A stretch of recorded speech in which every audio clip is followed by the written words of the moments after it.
Hey there YouTube, I'm back again. Alright, today we will be doing lesson 7 of the Truth About Witchcraft. Again, we will be using The Complete Idiot's Guide to Wicca and Witchcraft. It's the 3rd edition by Denise Summerland and Catherine Gleason. Again, I don't claim any rights to this book, I just use it kind of as a guide. Alright, today is chapter 7 and it is Observing Ritual the Wiccan Way. Alright, let's start.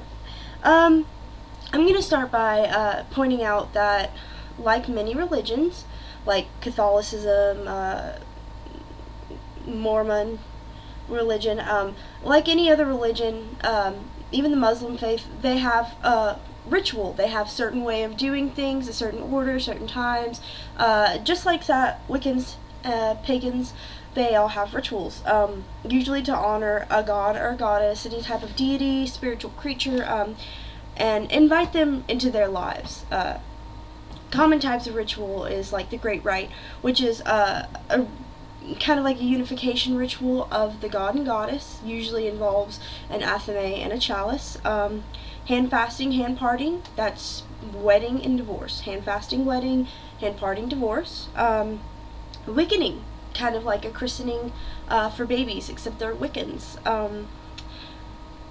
Now, if you turn to page 82 in our book, it kind of has a definition of ritual already set aside. It says, a Wiccan ritual is a means of creating consecrated ground or sacred space in order to pay homage to a deity. Ritual is also used to do magic and to work with the energy of the god and goddess. Alright, and that's a pretty accurate definition, I guess. Also know that a good reference for any kind of rituals would be the Witch's Bible, and this is by Janet and Stuart Farrar, and it's more or less for covens, and they do have certain rituals for a solitary practitioner, but it goes over the Great Rite, it goes over putting up and taking down circle, it goes over every Sabbath ritual, even a few of the Esbats. Really great book. It's not really a read all the way through book, it's more a reference book, but to each their own. Important note is grounding in a ritual. I usually ground before and after I do ritual, and I ground myself before just so I can like further purify myself, because at that time you've had your ritual bath and you've been saged down with a smudge stick, and all your ground is consecrated, but I do it to further purify myself, and then of course after the ritual to get rid of any excess energy. Common time for rituals are Sabbats and Esbats. Now, Sabbats and Esbats are basically Wiccan holidays. The Sabbats are the sun holidays. We have 8 of those. The Esbats are the moon holidays, and we have 13 of those. And whenever I say sun holiday, I mean like the solstice, the equinox, and their cross quarters. Moon holidays, now, different witches, different traditions, they practice different ways. Like, I always practice my Esbat on the full moon. Some Wiccans, witches, pagans, whichever one, some like to practice it on the waxing moon, the waning moon. It's not really usual for witches to practice it on the new moon, but again, to each their own. I'm going to go ahead and run down the names of the Sabbats. Of course, our most popular and well-known Sabbat is Samhain, or Samhain, or whichever way you pronounce it, and that is Halloween. Of course, it's nothing like the corporate America trick-or-treating, give me candy Halloween. Then you have Yule, Imbolc, Ostra, Beltane, Litha, Lammas, and Mabon. During ritual, you typically call your quarters, or elementals, other creatures, your gods, your goddesses, you ask them to attend. I wouldn't recommend calling the quarters unless it was for something important. If it's just like a daily ritual that you do every day, like I do a daily ritual, I light a candle every day, and do whatever, ritual I want to do. But I don't suggest calling the quarters just for that. Quarter calling is usually left for Sabbats and Wickenings and hand fastings, or if you really want to make yourself known to the quarters. After you call them, you do your magic, wham bam. You do your cakes and wine, and then you just kind of chill with your coven, or if you're solitary, it's kind of a talk to the deity type of thing. Do not work ritual when you are sick, when you're really sleepy or tired, when you're rushed or in a hurry. Never when you are angry. Do not ever do any type of magic. Don't do any kind of ritual. Don't even do a chant when you're angry, unless it's a chant to calm yourself down. Because whenever you're angry, it's going to taint everything. And then anger leads people to do stupid things. So you never want to try to perform any magic when angry. Also, this has been a controversial topic in witchcraft, to not do magic when intoxicated. I do not partake in any type of drug use. I don't partake in drinking, smoking, anything like that. I'm pretty clean. And I feel that you need to be completely pure whenever you do ritual. Other people, to them it's a good time. They, want to have beer or whatever. I don't judge. That's all them. That's whatever they want to do. So I'm mentioning this as a each their own, how you feel you should do it. Personally, I think that your energy is a lot better whenever you're clear in the head, But I've had witches whose energies are just fine whenever they're intoxicated, so who knows. Alright, make sure that you're properly prepared before you do ritual. That's an important thing. I mean, there's a whole checklist, and I've got one here that we're going to read. Make sure your robes or clothes or whatever you usually practice in, make sure they're clean. It's the worst thing in the world whenever you go to do ritual, and I usually wear jeans and a t-shirt. You're wiping off your pants because you've been on the ground, grounding yourself, and then, oh, what's that? A stain from yesterday? No, make sure they're clean.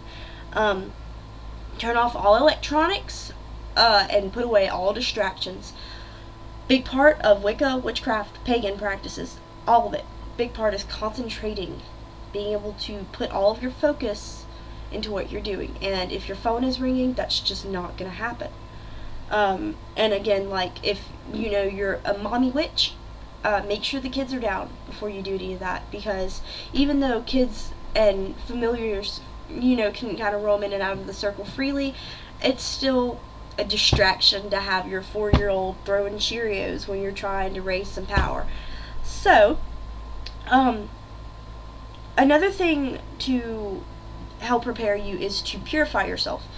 I suggest trying to fast a couple of hours before a big ritual, only if medical condition and time allows it. If, you haven't eaten in 12 hours, don't try to fast. If you have diabetes or some other, problem where you wouldn't be able to fast, don't try it. Don't risk your health. The god and goddess will understand. Do a ritual bath. I do ritual baths for the hell of it. I love ritual baths. Ritual bath is basically a bath with different salts, herbs, stones, oils, anything that is going to purify you and you enjoy the properties of. Like, I usually use very relaxing scents. I use fresh lavender, I use rosemary, I use jasmine oil, of course my holy water, and then I drop a few tiger's eye in there, a few clear quartz, whatever stone is striking my fancy. And then I usually sit in there for a good 30 minutes. I always enjoy my long ritual baths. Consecrate all grounds and tools in yourself before ritual. You want everything to be nice and pure, good to go.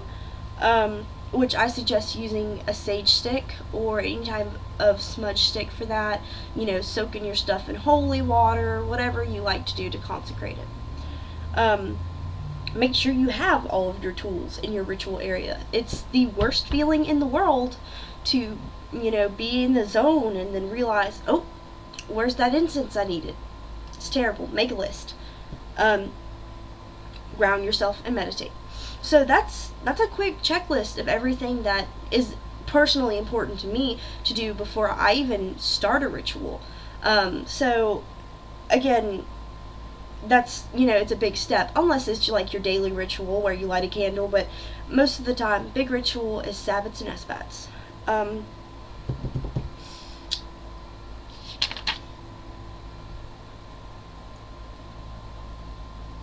Alright. Sorry, that was my dog. All parts of Wiccan ritual on page 86. This is kind of a checklist of what you would actually do in the ritual itself. Decide to do it. Cast a magic circle. Focus your mind. Call the quarters. Call in a deity. State your reason for doing the ritual. This has always been important to me, just to let the deities know what's up, and why you're there. Work your magic if that's what you needed to do. In high magic, really, it's more ceremonial and just doing it to honor the gods and goddesses. And then you have your lower magic with your ritual, where you want to include ritual, but you need to actually get something done. And with my coven, we usually, we do our Sabbat ritual, and we always do like a group spell, and it's the coolest thing. I love it when we use like our corn dollies, and it's awesome. Perform the Great Rite, and again, that is a ritual of the symbolic unification of the god and goddess to create the earth, done with a chalice and athame. Partake in cakes and wine. Cakes and wine doesn't have to mean a piece of cake and a glass of wine. Again, with my coven, our high priest is crafty, so usually he'll make a big fondant cake. It's great. But whenever, money's low or time is of the essence, we just buy like the Little Debbie brownies and some apple juice, and that works just as well. And whenever you're doing cakes and wine, remember to leave a little bit on the ground, for the fairies, or for, the deceased, or for if you have a familiar or a spirit guide. That's always a good thing. And if you don't get to do your ritual outside, have a libation bowl, and then later throw it out the window. And then after you do your cakes and wine, you relax, and you chill with your coven or the gods. Then you refocus, and you say bye-bye to your quarters, and you thank them for being there, and then you take down the circle. And that's basically the rundown of a regular ritual.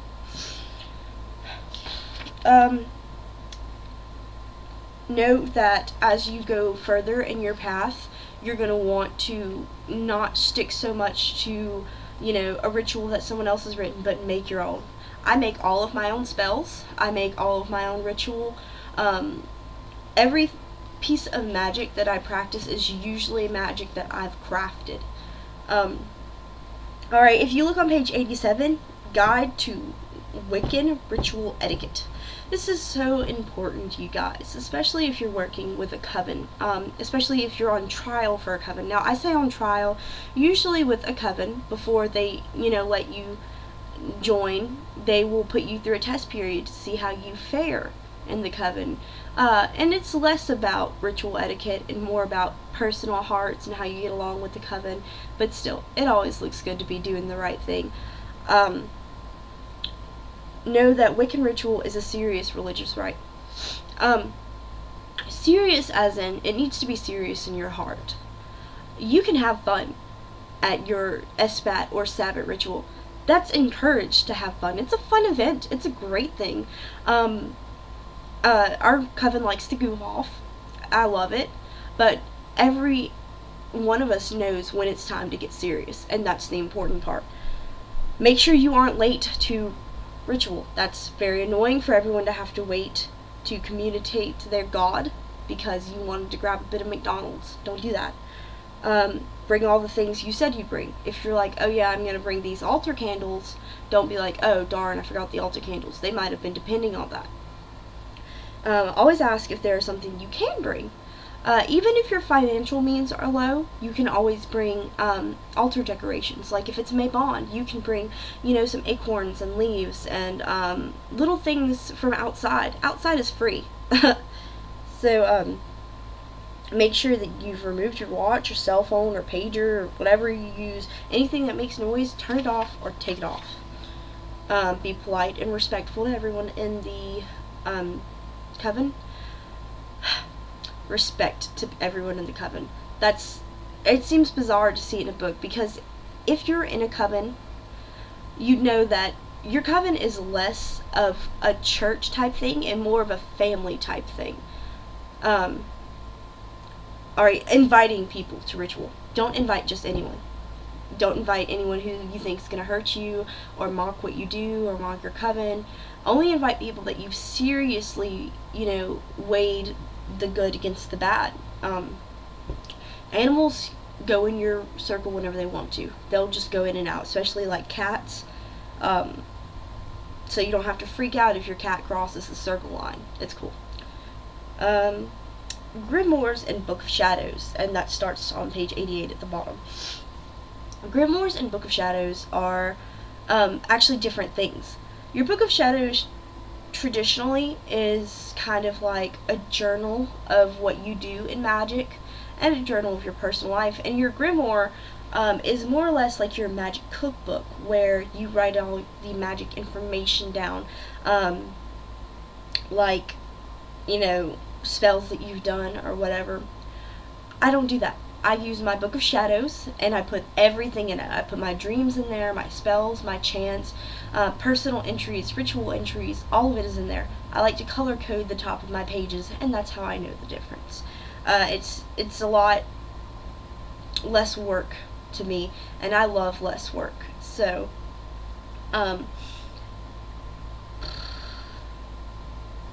alright, in your Book of Shadows, get creative. Put pictures or locks of hair or whatever you want to do. It doesn't have to just be pages. I draw pictures in my Book of Shadows. Like if I'm creating pouch, I'll draw a picture of a pouch and what's in it.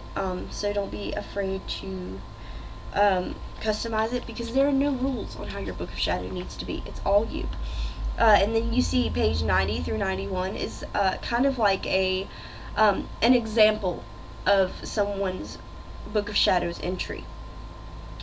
Whenever recording in your grimoire or Book of Shadows, you need to remember to write down certain things for future reference. And also keep in mind that, if you plan to have kids and you raise them Wiccan or pagan and they stay in that path, they might want to look back one day in your Book of Shadows, which traditionally parents let them do that, because hopefully everything's in the past and they don't need to talk about your personal entries with you. But as far as where you went in magic and how you developed and what type of witch, Wiccan, or pagan you became, that's important for your kids to see. So always remember the date on what you did, where you did it, what the moon phase was, what time it was, what you ate, what magic ingredients you used, what kind of spell you did, and then it says the names of the guests. Okay, this is kind of a controversial issue. Some people say, oh, it's my Book of Shadows, I'm going to put whoever's name I want in it, they're not going to know anyway. I don't do that. Whenever I write about someone in my Book of Shadows, unless it's someone who is not involved in the craft, like a regular friend, I usually try to get their permission, because it is a book. People might stumble upon it one day and think it's a regular journal, and oh, haha, I'm going to read their journal. There are some Wiccans, pagans, or witches still in the broom closet that might not appreciate their name being plastered all inside of your book, because you never know who they work for might not like it, or their family doesn't know, or so keep that in mind. And that goes the same for whenever you talk about your coven or people who are into it, or even your students. Like, I don't usually give out my student's name unless I have express permission from that student to talk about them, because who knows what the rest of their life is like and whether or not they want this to be something in the public eye. So keep that in mind. And then with your Book of Shadows or Grimoire, it's always good to keep an index or table of contents, just so you kind of know where everything's at. Who should see your Book of Shadows or your Grimoire? Again, this is not something to be taken lightly. No one has ever freely flipped through my Book of Shadows. That's never been something that's ever happened, ever. With some of my students, I will let them see a certain spell entry, and that's it. It's got, personal entries, it's got things that you've done magically, and that's not something you want the whole world to see. And again, whenever you have a book that has so many personal things in there, naturally that's going to be something that you want to keep to yourself and close to you. A lot of people don't even know what my Book of Shadows looks like or where I keep it. So, alright, now we're going to talk a little bit about the afterlife. A lot of people are interested, whenever they find out I'm Wiccan, as to what we traditionally believe happens in the afterlife. Now, of course, as in any religion, there are many theories about the afterlife in our, our pagan umbrella, whatever falls there. Typically, Wiccans, pagans, they typically believe in reincarnation, which is being born again, life after life, with the same soul. Then we have Wiccans who believe in the Summerland.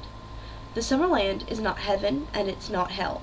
It is, look, it has a definition. The Summerland is where spirits go after death to rest and reflect in the company of the god and goddess. And then we have the theory, which is personally the one I believe, that, okay, you die. You're dead. That was kind of a crucial way to put that, but you're dead, and what I believe, and what many witches believe, is that whenever you die, you go to the Summerland first, and you review your life, because we believe that in every single life, before you're reborn, you're kind of like assigned a lesson to learn in your life, something to be hardwired into your soul to learn, and you go through your life trying to learn that lesson, and as soon as you learn that lesson, you die. And then after you die, you go to the Summerland and you review your life and how you learned that lesson. You chill a while, you get a new lesson, and then you are reborn. And then this goes on until you're enlightened. And that's personally what I believe. And that's another reason to kind of explain why babies die. Because, say that someone had trouble in past lives with being able to accept love. They're born as a baby again, and they accept that love. Now, of course, science aside, this is, a talk about religion. That's one of the reasons I personally believe baby dies. My mother passed away whenever I was very young. My mind is set at ease a lot because of the fact that I believe it's because she was able to get what she needed. Sorry about that. Get what she needed as a person, and then go on and be reborn. Alright. So that's basically the gist of the reincarnation and the least you need to know. Ritual is a time to get in touch with your god and goddess. You can use ritual to heal, do magic, celebrate, Sabbath, or respect. To do ritual, you must prepare and organize yourself and your equipment. It is important to record your rituals so you know what you've done and so you can keep track of the efficiency of your magic. Use a Book of Shadows or Grimoire, or both, to record your magic business. Put your spells, chants, and rituals in your Grimoire. Write down your personal musings, the result of magic acts, and whatever else you want to include in your Book of Shadows, which is for your eyes only. Some Wiccans believe that we die after accomplishing our goals. Then we go to the Summerland to rest and choose our next incarnation. We reincarnate until we have perfected our knowledge. Then we are reabsorbed into the all. Alright, you guys, this was chapter 7. Next we will go into part 3, so you want to do magic. Alright, thank you so much for tuning in, and I will see you later, YouTube.